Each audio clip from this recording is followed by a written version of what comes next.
Hi குட்டீஸ், எனக்கு உங்களுக்கு எல்லாம் ஒரு ராஜா கதை சொல்லலாம்னு இருக்கேன். ஒரு ஊர்ல ஒரு பெரிய ராஜா இருந்தாராம். அந்த ராஜா நாட்டு மக்களுக்கு எல்லாம் நிறைய சேவை செய்யணும் அப்படின்னு சொல்லிட்டு கடைசி வரைக்கும் கல்யாணமே பண்ணாம அப்படியே அவர் தனியாவே இருந்துட்டாரு.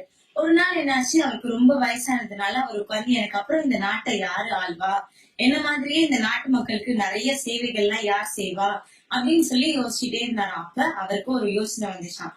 அப்ப அந்த யோசனையை நிறைவேற்றுறதுக்காக என்ன பண்ணாரு, அந்த நாட்டுல இருக்க எல்லா ஆண் மக்களையும் ஒரு இடத்துல குழுமி இருக்க சொன்னாங்க. அதாவது 18 வயசுல இருந்து 30 வயசுல இருக்க எல்லா ஆண் மக்களும் ஒரு இடத்துக்கு வரணும் அப்படின்னு சொல்லி ராஜா ஒரு அறிக்கை வெளியிட்டாங்க. அந்த அறிக்கையை கேட்ட உடனே அடுத்து நான் ராஜாவாயிடணும் சொல்லிட்டு எல்லாரும் வந்துட்டாங்க. அந்த நாட்டுல ஒரு அண்ணன் இருந்தாங்களாம். அந்த அண்ணன் ரொம்ப வெக்கப்படுவாங்க. எல்லாரும் முன்னாடி அவங்களுக்கு பேச தெரியாது. அவங்க எல்லாரும் முன்னாடி தைரியமா நிக்க கூட மாட்டாங்க. அவ்வளவு பயப்படுவாங்க. அந்த மாதிரி ஒரு அண்ணன் இருந்தாங்க. அப்ப அந்த அண்ணாவோட அம்மா என்ன சொன்னாங்க, தம்பி இந்த மாதிரி ராஜா செலக்ட் பண்றதுக்காக ராஜா எல்லாரையும் இந்த இடத்துக்கு வர சொல்லியிருக்காங்க. நீ என்ன பண்ணு, நீயும் போய் அந்த இடத்துல என்ன நடக்குதுன்னு பாத்து அந்த இதுல கலந்துக்கோ அப்படின்னு சொல்லி அனுப்பிச்சு விட்டாங்களாம். உடனே அந்த அண்ணனும் சரி போலாம், அம்மா சொல்றாங்களே அப்படிங்கிறதுக்காக அங்க போய் பாப்பாங்களாம். அப்ப ராஜா என்ன பண்ணுவாரு, அங்க எல்லாரையும் பார்த்து நான் இப்போ உங்களுக்கு எல்லாம் ஒரு போட்டி வைக்க போறேன். அந்த போட்டியில யார் ஜெயிச்சு வரீங்களோ அவங்களுக்குதான் அடுத்து ராஜாவா தகுதி இருக்கு அப்படின்னு சொல்லி சொல்லுவாராம். உடனே எல்லாரும் உடனே சரி இந்த போட்டியில எப்படியா ஜெயிச்சிடணும், ஒரே ஒரு போட்டி தானே, ஈஸியா ஜெயிச்சிடலாம் அப்படின்னு ரொம்ப சந்தோஷப்பட்டாங்களாம். ராஜா எல்லாருக்கும் ஒரு பூந்தொட்டி கொடுக்க சொன்னாராம். அந்த பூந்தொட்டியில ஒரு சீடு இருக்கு, அதாவது ஒரு விதை விதைக்கப்பட்டிருக்கு. அந்த விதையில இருந்து ஏதோ ஒரு செடி வளரும். அந்த செடிய கடைசியா ஒரு நாள் நீங்க எல்லாரும் இந்த இடத்துக்கு எடுத்துட்டு வரணும். யாரோட செடியை பார்த்து நான் பிடிச்சிருக்குன்னு சொல்றேனோ அந்த செடியை வச்சிருக்கவங்க தான் ராஜாவாங்க அப்படின்னு சொல்லுவாங்க. உடனே எல்லாரும் சந்தோஷமா இது ரொம்ப ஈஸியான வேலையாச்சு, ஈஸியா ராஜாவாயிடலாமேன்னு சொல்லிட்டு சந்தோஷமா எடுத்துட்டு வீட்டுக்கு போயிடுவாங்க.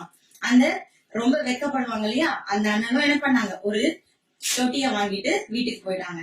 எல்லாரும் வீட்டுக்கு போய் தண்ணி ஊத்துறாங்க, உரம் போடுறாங்க. அடுத்து ஒரு 2-3 வாரத்திலேயே என்ன பண்ண ஆரம்பிச்சிட்டாங்க, என்னோட பூந்தொட்டில இருந்து அந்த செடி வருது இந்த செடி வருதுன்னு சொல்லி எல்லாரும் பேச ஆரம்பிச்சிட்டாங்க. அப்ப என்னாச்சு, அந்த வெக்கப்பட்டுட்டு போக மாட்டேன்னு இருந்தாங்கல்ல, அந்த அண்ணன் தொட்டில இருந்து மட்டும் ஒண்ணுமே வரல.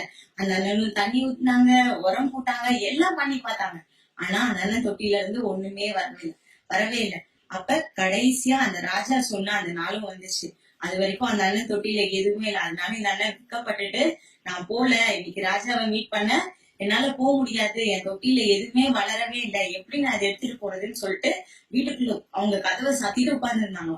அவங்க அம்மா என்ன சொன்னாங்க, எதுலயும் வெற்றியும் தோல்வியும் சகஜம், என்ன பண்ணு போய் என்ன நடக்குதுன்னு பாத்துட்டு வந்துரு அப்படின்னு சொல்லிட்டு அந்த தொட்டியை கையில கொடுத்து அனுப்பிச்சாங்க. எல்லாரும் என்னோட தொட்டில இருந்து இந்த பூச்செடி வந்துச்சு, இந்த காய்கறி வந்துச்சு, இந்த பழம் வந்துச்சுன்னு சொல்லிட்டு எல்லாரும் ஏகப்பட்டதை எடுத்துட்டு வந்திருந்தாங்களாம். இந்த அண்ணன் ஒரு ஓரமா ஐயோ ராஜா என்ன பார்த்தா என்ன சொல்லுவாரோ அப்படின்னு சொல்லிட்டு அந்த தொட்டியை வச்சுட்டு ஒரு ஓரமா நின்னுட்டு யோசிச்சுட்டே இருந்தாங்களாம்.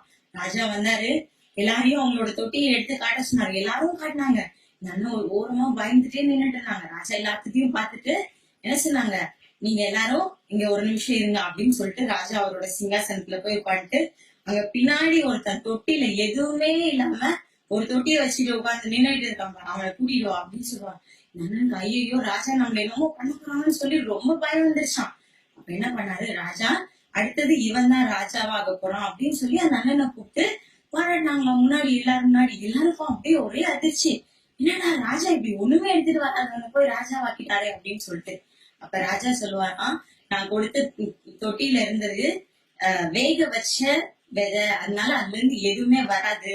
அந்த ஒரே ஒரு பையனா என்ன பண்ணா, உண்மையா நான் கொடுத்த விதையே தண்ணி ஊத்தி வளர்க்கணும்னு முயற்சி பண்ணிருக்கான். மத்த எல்லாரும் நீங்களா ஏதோ ஒண்ணு போட்டு வளர்த்து எடுத்துட்டு வந்துட்டீங்க, அதனால நீங்க எல்லாம் போய் சொல்லிருக்கீங்க. அந்த பையன் உண்மையே சொல்லணும் அப்படின்னு ஆசைப்பட்டதுனால அவன் தான் ராஜாவாக்கிறதுக்கு தகுதி இருக்கு அப்படின்னு சொல்லி அந்த அண்ணன் ராஜாவாக்கி உட்கார வச்சிருவாங்க. அந்த கதையில அந்த அண்ணன் உண்மையா அந்த செடியில இருந்த விதைய வளர்க்கணும் அப்படின்னு ஆசைப்பட்டதுனால என்னவானாங்க, ராஜாவானாங்க. அதே மாதிரி பைபிள்ல என்ன சொல்லியிருக்குன்னா, உண்மையுள்ள மனுஷன் பரிபூர்ண ஆசீர்வாதங்களை பெறுவான்னு சொல்லியிருக்கு. எங்க நீங்களும் அந்த வசனத்தை திருப்பி சொல்லுங்க பார்க்கலாம். உண்மையுள்ள மனுஷன் பரிபூர்ண ஆசீர்வாதங்களை பெறுவான்.